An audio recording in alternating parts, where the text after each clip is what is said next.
The dining room went unnaturally quiet, the kind of silence that presses against your ears. Forks paused halfway to mouths. Even the faint hum of the chandelier seemed louder than usual.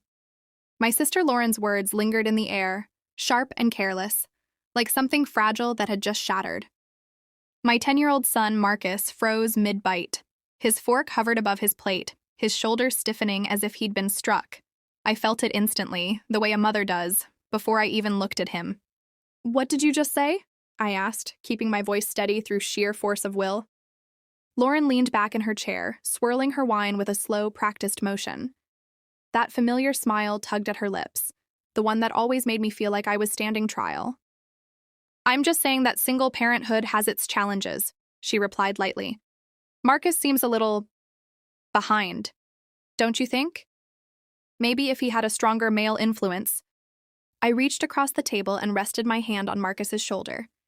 His head dropped, eyes fixed on his plate, his ears burning red. "He has a mother who loves him," I said, cutting her off. "Of course," Lauren said, unfazed. Her husband David chimed in without even looking up from his steak. "Statistically, kids from two-parent households perform better, academically and socially." My mother nodded, dabbing her mouth with her napkin. "We're just worried about Marcus. He's so quiet compared to Lauren's children." I glanced at my niece and nephew, both younger than Marcus, tapping away on their tablets under the table, something I never allowed. Somehow, though, they were considered the gold standard. "Marcus is doing great," I said firmly. "He's on the honor roll. He plays piano. He volunteers at the animal shelter every weekend." "That's lovely," my father said, his tone carrying that familiar dismissal I'd known my whole life. "But children need stability, structure. You should have thought about that before." "Before what?" I asked quietly. Everyone knew what he meant. "Before my husband died in a car accident 4 years ago." The silence that followed lasted exactly 3 seconds. "We're not discussing that," Lauren said, her voice suddenly coated in false sympathy. "We're talking about what's best for Marcus now. And honestly, Jennifer, that small apartment, those long hours at the bank, it can't be easy." "I'm not struggling," I replied. Lauren raised an eyebrow. "Really? Mom mentioned you couldn't afford Marcus's vacation. We just got back from Europe. 3 weeks. Barcelona was amazing." Marcus pushed his plate away, the scrape echoing through the room. "I'm not hungry," he muttered. Lauren gestured toward him as if presenting evidence. "See? This is what I mean. Kids need consistency. They need examples of success." Something cold settled in my chest. I slowly reached into my purse and pulled out a manila folder. I'd been carrying it for days, debating whether tonight was the right moment. I'd almost left it in the car. "They need what exactly?" I asked, setting the folder on the table.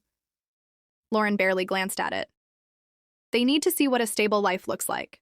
2 parents, a good house, financial security." "Jennifer," my mother warned softly. I smiled, though my jaw felt tight enough to crack. "Help," I repeated. "That's what this is?" "Don't be dramatic," Lauren said. "We're family." "Family is allowed to be concerned," my father added.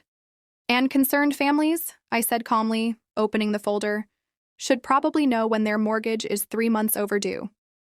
Lauren's wine glass stopped mid-swirl. "What?" I slid the first document across the table. "Foreclosure notice, 3 months late. Total arrears, $17,462. David's fork clattered onto his plate, his face drained of color. "How do you—" "I work at the bank," I said. "I'm the regional loan officer. Have been for 2 years. My father leaned forward. "Jennifer, stop this." "I will," I said, "after I finish." Lauren's hands trembled. "You can't just share private information." "David lost his job 6 months ago," I continued evenly, laying out more papers. "Lauren doesn't work. Your savings ran out in August. You've been living on credit cards ever since." My mother gasped. "Lauren, is that true?" "It's temporary," Lauren insisted, her voice thin. "David has interviews." "You have 45 days before the bank takes possession," I said. "Less, actually. You never responded to the notices." "This is cruel," my father snapped. "Is it more cruel?" I asked quietly. "Than mocking my dead husband?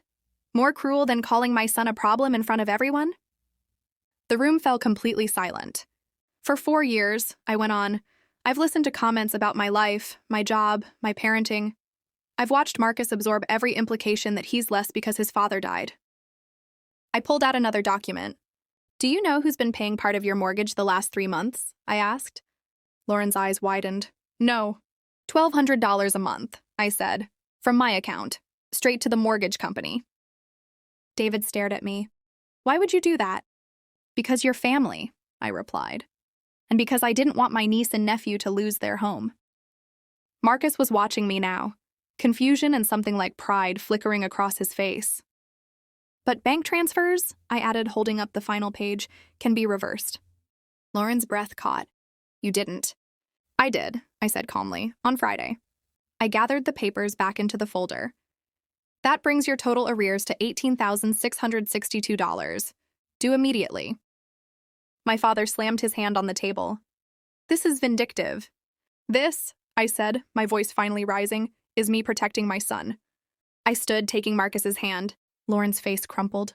You're going to ruin us over a few comments?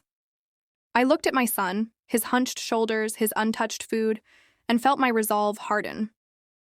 A few comments, I said softly, and that was when I knew there was no going back. A few comments? I repeated, my voice low but steady. Lauren, you've spent 4 years making my son feel like something is wrong with him. Lauren's face flushed. That's not fair, isn't it? I asked. Every holiday, every dinner, every little concern wrapped in politeness, comments about our home, about my job, about how Marcus would be better off if his life looked more like yours. Marcus tightened his grip on my hand. For 4 years, I continued, I've swallowed it. I told myself you meant well. I told myself keeping the peace mattered more than my pride. But tonight, when you looked at my child and implied he was a problem, I realized I'd been protecting the wrong thing. My mother pushed her chair back slightly. Jennifer, we never meant to hurt Marcus. But you did, I said, turning to her, over and over again. Lauren stood abruptly. You're acting like we're villains. We were just worried. No, I replied. You wanted to feel superior. That's not the same thing. David finally spoke, his voice strained. We didn't know you were doing so well. I almost laughed. You never asked. Silence pressed in again, thick and uncomfortable. Lauren's shoulders sagged.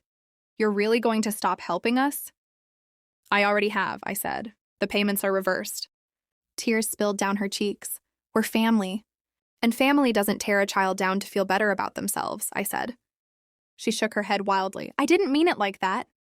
You did, I replied. You called him half a family last Easter. He remembered. My mother covered her mouth. You said that, Lauren? Lauren looked away. That night, I said, my voice shaking despite my effort to control it. Marcus asked me if it was his fault his dad died. If he'd done something wrong. The room went deathly quiet. Marcus squeezed my hand harder. That question, I continued, came from your words, from years of implication, and I will never forgive myself for letting it go on. Lauren sank back into her chair, sobbing now. For a fleeting moment, I felt sympathy. Then I remembered Marcus pushing his plate away. You have 45 days, I said calmly. You'll figure it out. Dad always does. My father flinched but didn't deny it. Lauren looked up sharply. You're cruel. No, I said, I'm done being convenient. I turned to my father. Before you say what Marcus needs, you should know he's been accepted into Edison Academy. My father blinked. What? Accelerated program, full scholarship, based on academics and an essay. My mother gasped. Marcus? He wrote about loss, I said. About resilience. About growing up without a father and learning strength instead of bitterness. Marcus's cheeks flushed. The quiet boy you're worried about, I continued, made 3 admissions counselors cry. My father stared at Marcus, speechless. He starts in January, I finished. The table remained frozen, the weight of my words settling in. You want to know what Marcus needs? I asked. He needs people who see his worth instead of focusing on what he's lost.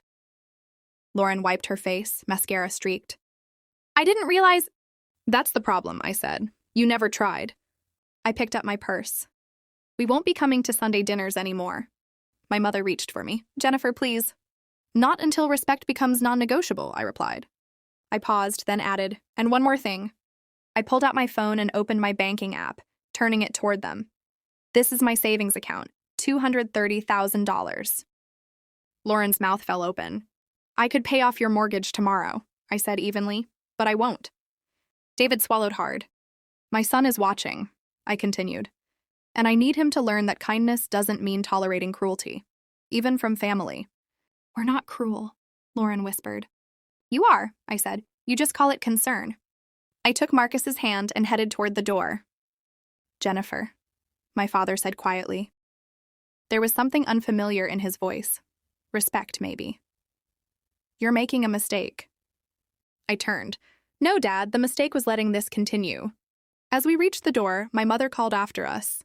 But you're family. I looked back one last time. Family is supposed to lift you up, not shrink you. We stepped outside into the cool night air. The moment we reached the car, Marcus exhaled like he'd been holding his breath for years. That was intense, he said softly.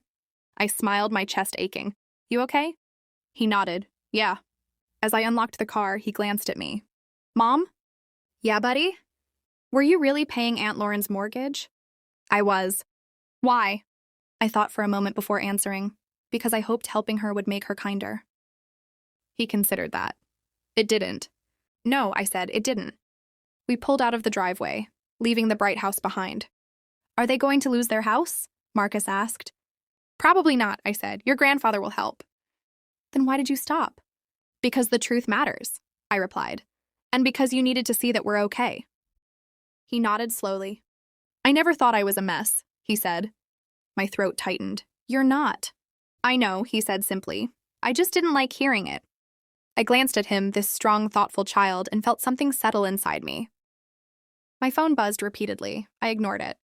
As we pulled into our apartment complex, Marcus smiled. Can we order pizza and watch a movie? I laughed. Absolutely. He grinned. I like our place. So do I said.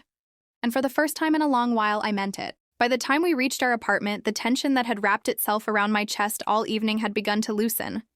The building wasn't fancy. No grand entrance, no manicured hedges, no polished stone steps. Just clean hallways, familiar walls, and a quiet sense of safety that wrapped around us the moment we stepped inside. Marcus kicked off his shoes and dropped his backpack by the door. Pizza? He asked again, hopeful. Pizza, I confirmed, smiling. While he changed into his pajamas, my phone buzzed nonstop on the kitchen counter. I didn't need to look to know who it was. My parents, Lauren, maybe even David. Voices that had been loud for years suddenly desperate to be heard. I silenced the phone. When Marcus came back, he curled up on the couch, pulling a blanket around his shoulders. He looked smaller like that, younger, and it hit me how much of the weight he'd been carrying wasn't his to bear. Mom, he said quietly. Yeah? Did I do something wrong tonight? My heart clenched. I sat beside him, turning fully toward him. No, absolutely not. He studied my face. You seemed angry.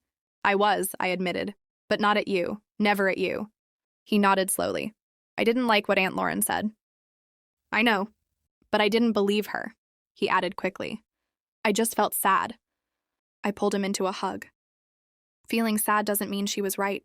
It means you're human. He relaxed against me, his head resting on my shoulder. I like that you stood up for us. I should have done it sooner, I said honestly. You did it now, he replied. That counts. The pizza arrived. We ate on the couch, laughing at a silly movie, the kind with no lessons and no heavy meaning. Just noise and joy and the comfort of being together. For the first time in years, I felt present instead of defensive. Later, after Marcus had fallen asleep, I finally checked my phone. Missed calls, messages, voicemails. My mother's texts were filled with worry and confusion. My father's were short, controlled, careful. Lauren's came in waves, anger, panic, apologies, blame, then silence. I read none of them fully. I wasn't ready to respond. And for the first time, I realized I didn't owe anyone immediate access to me. The next morning, Marcus left for school with a lighter step. I watched him walk down the sidewalk, backpack bouncing, and something inside me settled. This was what mattered. Not approval, not appearances, not proving anything to anyone who'd already decided who I was. That afternoon, my father came by unannounced. I opened the door cautiously. He stood there, hands in his coat pockets, looking older than I remembered. Can I come in? He asked. I hesitated, then stepped aside. He looked around the apartment slowly, not critically, just observantly. It's nice, he said. Feels warm. It is, I replied. He cleared his throat. I didn't know how well you were doing. I wasn't hiding, I said. You just weren't looking. He nodded, accepting that. Marcus told your mother about the academy. A small smile tugged at my lips. He earned it. Yes, my father said quietly. He did. He paused, then added, I should have defended him, and you. I studied him for a long moment. Yes, I said. You should have. He didn't argue. I spent years thinking stability meant money and appearances, he admitted. I was wrong. I said nothing. Sometimes silence is the only honest response. I don't expect forgiveness, he continued, but I wanted you to know. I'm proud of you. It wasn't an apology, but it was closer than I'd ever gotten. After he left, I sat alone for a long time, staring at the quiet room. The anger I'd been holding onto didn't disappear, but it softened. It stopped controlling the narrative. Weeks passed. Lauren never lost the house. My father helped, just as Marcus predicted. She sent a long message eventually, half apology, half justification. I didn't respond. Not because I wanted revenge, but because distance felt necessary. Marcus started at Edison Academy in January. He thrived. Not because it was prestigious, but because it was challenging, and he loved learning. His teachers praised his empathy, his focus, his resilience. One night, as we worked on homework together, he looked up at me suddenly. Mom? Yes? I think losing Dad made me stronger. Tears filled my eyes, but I smiled. It did. But it shouldn't have been so hard. He shrugged. You made it okay. That was when I understood something deeply. I hadn't failed him by raising him alone. I had succeeded because I raised him with honesty, effort, and love. Months later, I ran into Lauren at the grocery store.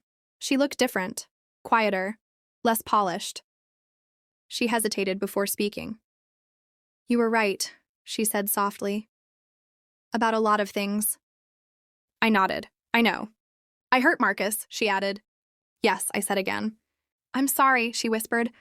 I believed her this time. But belief doesn't always mean reconciliation. I hope you do better, I said. For your kids. And I walked away. That night, Marcus and I ate dinner at our small table, laughing about his school project, arguing about which movie to watch. As I tucked him in, he smiled sleepily. I like our life. So do I said. When I turned off the light, I realized something profound. I had spent years trying to prove I was enough. Enough as a mother. Enough as a daughter. Enough as a person. But I had always been enough. The real change wasn't standing up at that dinner table. It was finally understanding that love doesn't require endurance of harm. That family isn't defined by blood, but by behavior. And that teaching your child self-worth sometimes means walking away. Marcus and I had our own table now. Small, honest, ours. And anyone who couldn't respect that no longer deserved a seat.